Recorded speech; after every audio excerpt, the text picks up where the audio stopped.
You know that feeling, that ache you get when you're separated from someone you love? It could be because of distance or a fight or even death.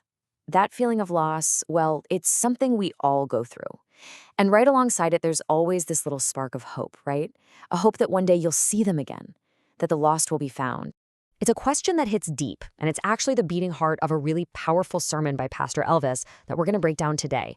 The sermon makes this argument that our hope for reunion, it's not just a random feeling. Nope, it's a huge piece of a much, much bigger story.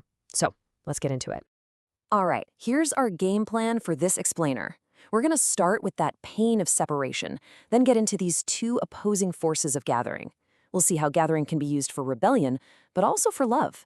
Then we'll look at the path to reunion and wrap it all up with the promise of a final gathering. So, the sermon kicks off by really leaning into that feeling of being lost. It paints this picture of our world just teeming with billions and billions of people, both living and not. And when someone you love is gone, the sheer size of it all can make finding them again feel, well, completely impossible. I mean, think about it. It's like trying to find one person who's just vanished into a massive, never ending crowd. How on earth could you ever find them? The sermon says this isn't just a logistics problem, it's a deep spiritual one. And the answer, it suggests, is all about understanding the forces that bring people together in the first place. And this is where we get to the absolute core of the sermon's whole idea. It argues that the act of gathering, of people coming together, it's not just a random thing. In fact, there are two huge competing spiritual powers at work all the time, both trying to gather people, but for totally opposite reasons. So on one side, you've got what the sermon calls a divine gatherer. Its whole purpose is love and reunion. This force works to connect people, to save them, to provide for them. But on the other side, you've got a satanic gatherer.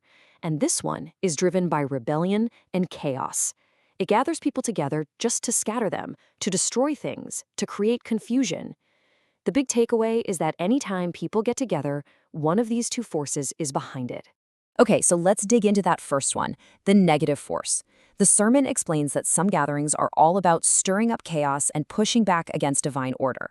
It's about getting people to unite against something. The sermon points to this exact quote from Psalm 2 as a perfect example. See, this isn't just a meeting, it's a conspiracy. Rulers are deliberately coming together with a single, shared mission to rebel against a higher power. And the sermon gives a few really vivid examples of this in action. You've got kings scheming together, huge crowds screaming for Jesus' crucifixion, and even this prophecy of a final battle where Satan literally gathers entire nations for one last massive rebellion. The point here is that gathering can be weaponized. But now for the flip side.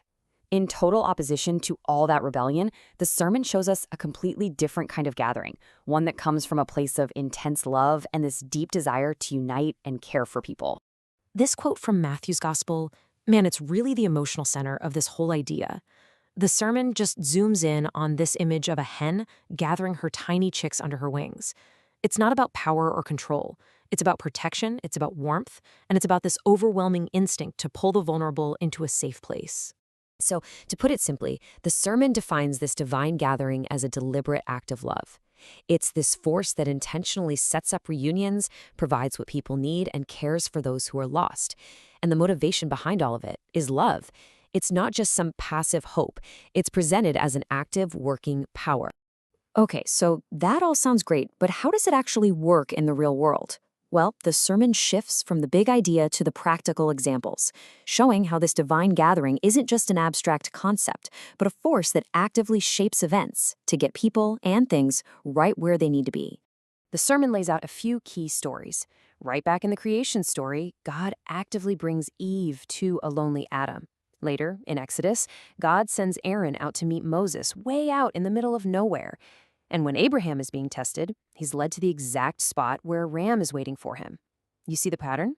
These aren't just happy accidents. They're described as divinely arranged reunions. And the sermon uses this amazing analogy of a good shepherd.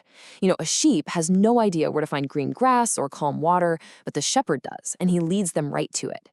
In the same way, this divine force is described as a guide, leading us to the food, the peace, and the people we need, even when we have no idea where to look.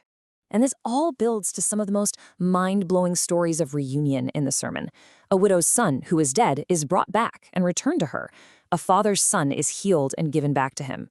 The source points to these moments where the ultimate separation, death itself, is actually reversed, leading to a real, physical reunion.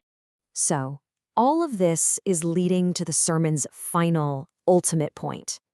If this divine gathering can bring people together in life, and even bring them back from the dead here on earth, then what's the final promise? The sermon says it's a huge, final reunion that goes beyond this life and ends all separation for good. This verse from 1 Thessalonians is held up as the bedrock of that promise. And the key phrase, the part the sermon really zooms in on, is caught up together with them. It stresses that this isn't something that happens to you alone. It's a group thing, a massive collective reunion of the living and the dead, all brought together at once. And so, we've come full circle. We started with that gut-wrenching question, in a world of billions, how could the lost ever be found? And the sermon lands on this as the ultimate answer, a final divine gathering, where no one is lost anymore. And that ache of separation is finally healed forever. It's the ultimate hope for reunion, fulfilled. It is a really fascinating way to think about how we connect with each other, isn't it? That the forces bringing us together or tearing us apart are actually incredibly profound. So it leaves us with one last thing to think about. If gathering is this powerful force for either chaos or for love, how does that change the way we think about building our communities and the way we cherish the relationships we have?